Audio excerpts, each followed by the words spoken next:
Good morning, everybody. Today I'm going to ferment some pickles. Dill pickles. There we go. Dill pickles. Dill pickles. And we're going to take and ferment them instead of cooking them in vinegar. We're going to make a brine. Basically, all you need to do is submerge them in salt water with 1 tablespoon per cup and of non-chlorinated water. So I'm over here right now getting the chlorine out and going to sterilize everything. So I'm going to put my jars in the water bath there and sterilize, because we're going to be dealing with bacteria here. But let me get that water all sterilized in the jars. I'll sterilize a couple jars. And then we got to let it cool back to room temperature. We just can't have chlorine in it because it'll kill our bacteria. But fermenting creates a lot of probiotics and more vitamin nutrition and nutrients. And basically, I like how we eat yogurt when we're sick. I had my appendix taken out, God, when I was like 4 or something, really young. Well, turns out, as far as we know right now, your appendix stores bacteria for your gut, or flora.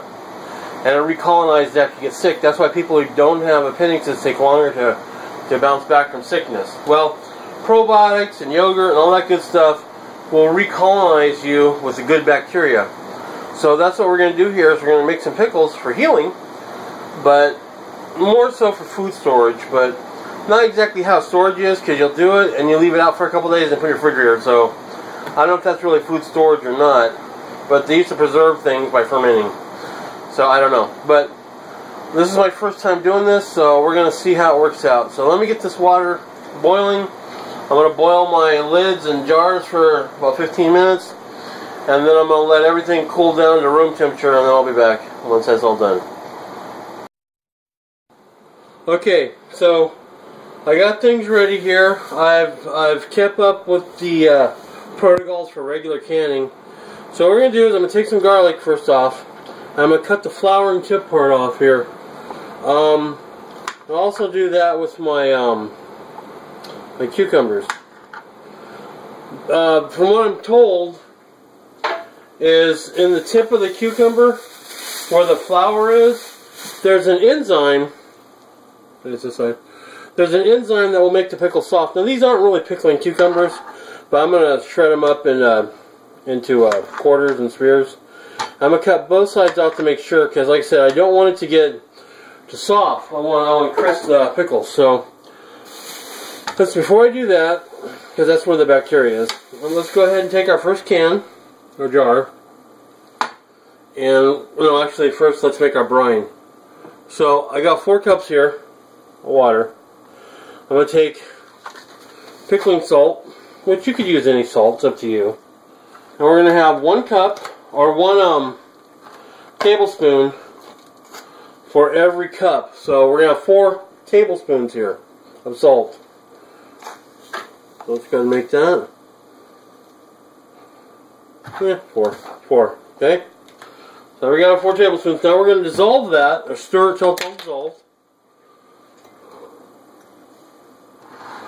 That in view.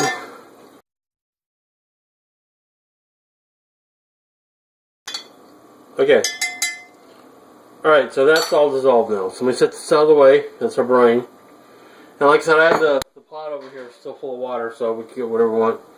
We're going to take our first can, and we're going to put all of our aromatics in the bottom of the jar. Just put the whole clove in there. You don't have to, or 1 clove per jar. You can put whatever in. You can make your own recipe too. And again, I'm going to cut the flour off here, just to make sure. So I want some onions in mine. A little bit of onions. Not much, but a little bit. Okay.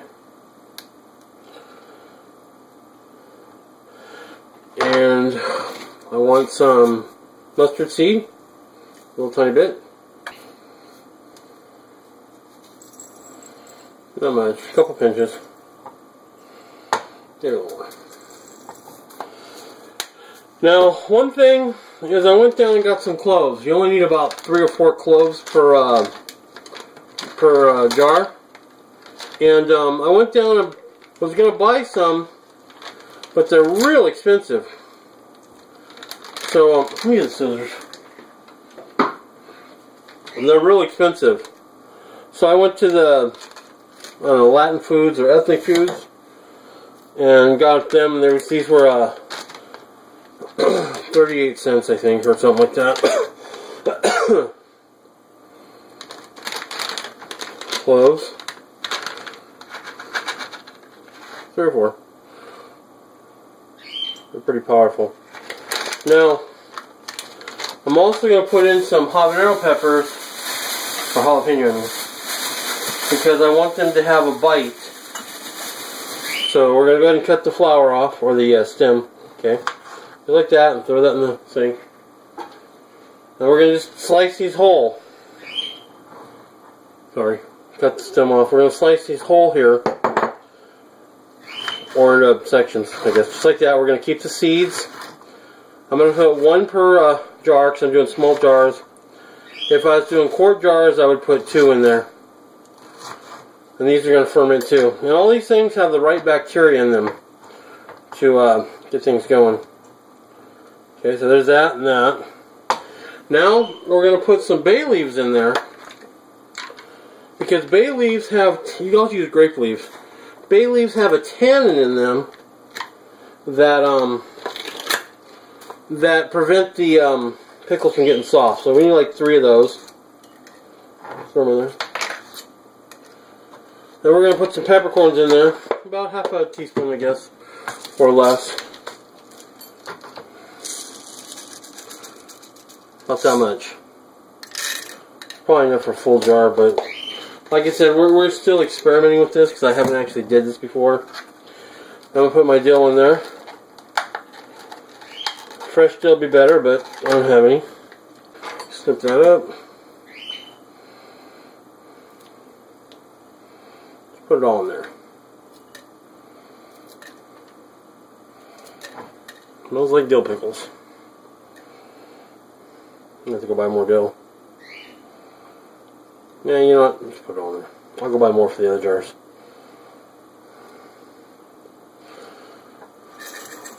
Okay. And that's pretty much everything. Now we're going to cut our cucumber up. Like I said, pickling cucumbers would have been much, much better, but I don't have any. So, I have to make these smaller. Compare this to these jars here. At least there. Alright.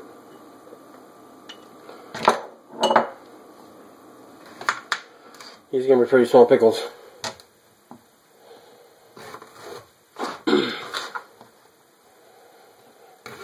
Now, if you don't quarter them, if you don't quarter them like this, well, that one died.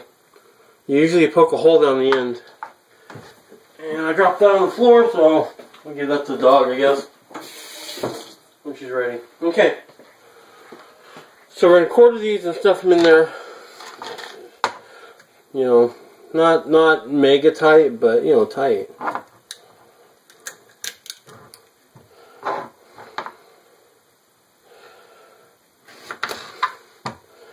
Like I said, these are going to turn out so good. Because I had some my friend made.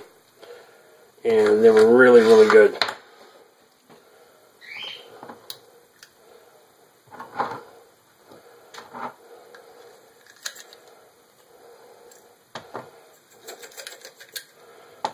And probably slice you a little thinner.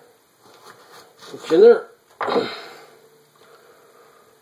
And if you bruise them a little bit, that's okay. That's about it for this jar. So, I'm going to push all these down in there. We're going to add our brine. We're going to cover them.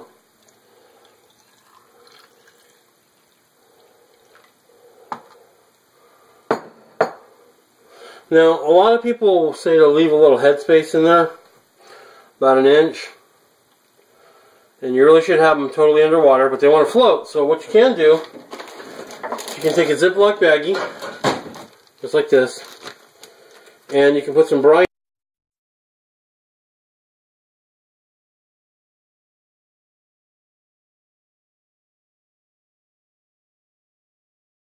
And then you just push that down in there. You'll seal it as best you can. Now, this isn't necessary, but you push it down there like that on your jar, and you let it ferment. I'm not going to do that in this case. I'm going to just go ahead and stick my jar lids on there, like that, and tighten it down, and that's it. I'm going to leave it on the counter like this for a couple days. They're going to bubble and fizz and create probiotics. It's going to turn kind of milky and look kind of bad. And then I'll put it in the refrigerator after 4 days when the bubbling slows down. And if you don't have a lock on here, like a vapor lock, you have to open these every day and let the pressure out so they don't pop.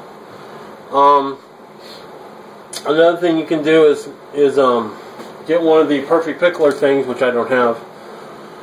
But anyway, you put it in the refrigerator after you're done, and you let it go a couple more days in there till the fermentation totally stop bubbling, and they taste sour and they're crisp. And then you just put them in there, and they'll continue to stay in there, and eat them up or whatever. Sometimes if you do the baggie method and no lid, air gets to it, and they get a little scum in there, and you just scrape that off. It doesn't hurt you. But that's basically it. That's fermenting pickles. I'll make another video when this is done. There you go. That's all there is to it. So this is me. Oh, make sure it's sealed. And we'll let them ferment. That's all there is to it. Alright. Please rate, subscribe. Have a great day. Thanks.